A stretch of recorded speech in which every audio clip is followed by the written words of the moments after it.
Rasanya keyboard yang ada layarnya makin sini makin sering kita temuin ya. Tapi, kalau keyboard yang layarnya ada 2 dan satunya itu touchscreen. Nah, di sini gue lagi kedatangan keyboard dari Epomaker yang namanya Epomaker RT80. Bukan, ini bukan keyboard rapid trigger ya, walaupun di namanya itu ada RT-nya. Dan keyboard ini ada 2 layarnya. Penasaran sama keyboard yang satu ini? Ayo kita bahas bareng-bareng.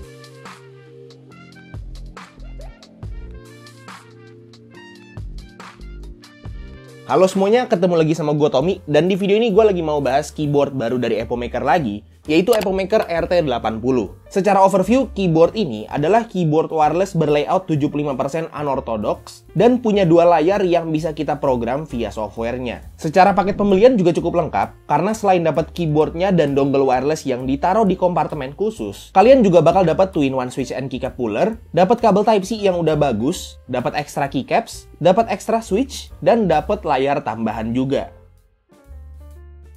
Nah, mirip sama Epomaker Galaxy 70 yang sempat gue review kemarin, Epomaker RT80 ini layoutnya 75% yang punya navigational keys yang dipisah dari bagian utama keyboardnya. Tapi di RT80 ini malah dibikin lebih aneh lagi. Karena arrow keys-nya itu disatuin ke keys lain kayak layout 60% yang 64 keys, dan di bagian yang seharusnya ada arrow keys, malah jadi ada layar yang udah touchscreen cuy. Untuk varian warnanya dia ada 2 ya, ada yang grey white dan warna hitam kayak yang punya gua. Jujur gue lebih suka yang warna grey white sih, tapi yang warna hitam juga sebenarnya oke juga looks-nya, kayak vibes minimalis stealthy gitu lah ya. Secara desain RT80 ini simple aja sebenarnya, nggak yang mencolok gimana-gimana banget, karena yang jadi pusat perhatian di sini itu layoutnya. Karena arrow keys-nya didempet ke keys lain, otomatis jadi harus ada keys yang dikompromiin kayak shift kanan jadi 1U dan shift kiri jadi 2U. Jadi buat orang yang belum biasa pakai layout kayak gini, terutama orang yang sering pakai shift kanan buat ngetik, itu pasti harus adaptasi dulu. Secara build quality, karena dia itu masih pakai full plastik ABS, jadi kayak keyboard plastik pada umumnya ya. Tapi karena dia wireless, jadi lebih portable kalau mau dibawa-bawa karena masih enteng banget. Di bagian bawahnya juga ada rubber fit dan flip up fit 2 level buat atur ketinggian typing angle-nya ya.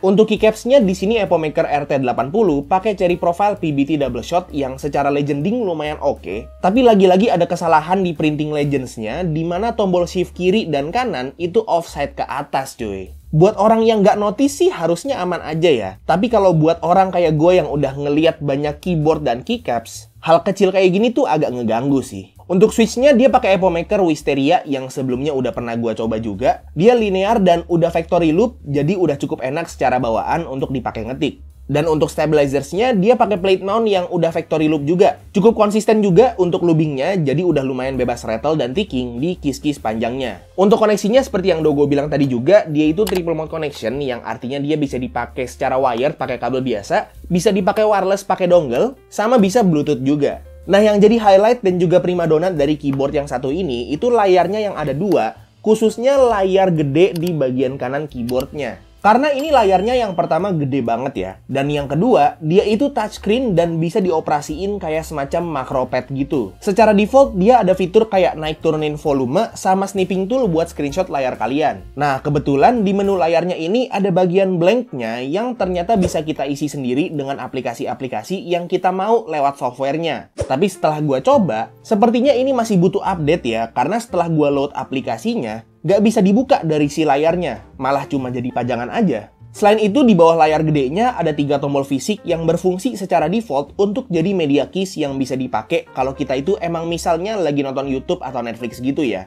Nah, lanjut ke layar keduanya yang bersifat detachable. Jadi layar ini tuh bisa kita pasang dan copot sesuka hati cuy. Dan untuk layar ini sebenarnya mirip kayak layar di keyboard-keyboard lain ya. Secara default dia bisa nampilin waktu, tanggal, baterai, dan bisa kita load animasi GIF juga buat jadi pajangan. Ya, jadi kosmetik yang lucu aja sih buat keyboardnya.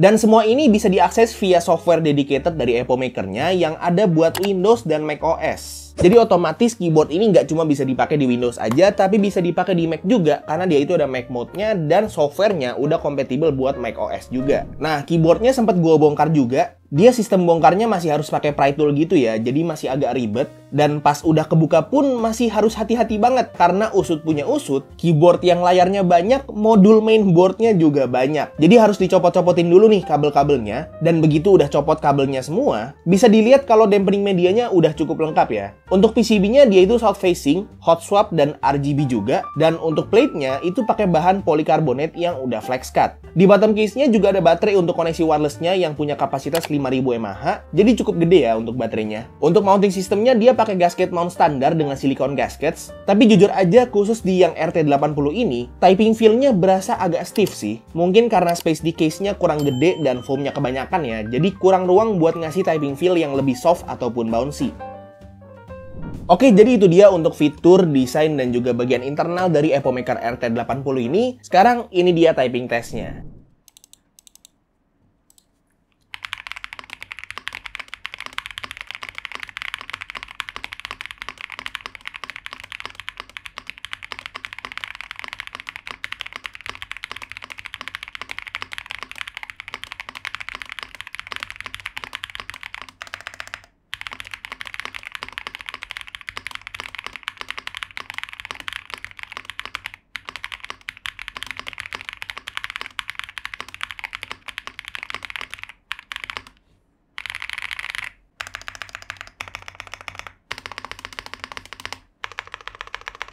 Oke, jadi untuk Epomaker RT80 ini harganya itu ada di 95,99 US dollar, atau kalau misalnya kita convert langsung ke rupiah dengan kurs sekarang itu ada di sekitar 1,5 jutaan atau 1,5 jutaan ya. Dan itu harga belum termasuk shipping dan juga pajak. Jadi kalau misalnya digabung itu mungkin akan nyentuh sekitar 1,8 sampai 2 jutaan. Ya, hampir sama lah ya harganya sama Epomaker Galaxy 70 yang sempat gue review juga kemarin. Unik ya, karena ketika brand Cina lain lomba-lomba bikin keyboard Toki murah, beberapa brand kayak Epomaker itu gue lihat lebih fokus untuk ngembangin lini produk mereka. Dan tentunya dibarengin sama inovasi-inovasi yang menarik gitu. Nggak cuma Epomaker aja sih, ada beberapa brand lain kayak Ikunix sama Keychron yang gue lihat juga hampir selalu bikin keyboard yang menarik. Jadi kalau opini pribadi gue, keyboard dari brand Cina yang kualitasnya bisa dibilang oke dan nggak cuma jualan Toki doang atau aluminium murah doang, ya, Epomaker bisa dibilang jadi salah satunya lah ya. Nah, buat kalian yang tertarik untuk beli keyboard ini, link pembeliannya udah gue taruh di deskripsi di bawah, jadi kalian bisa langsung cek aja. Oke, paling segitu aja review singkat gue terhadap Epomaker RT80.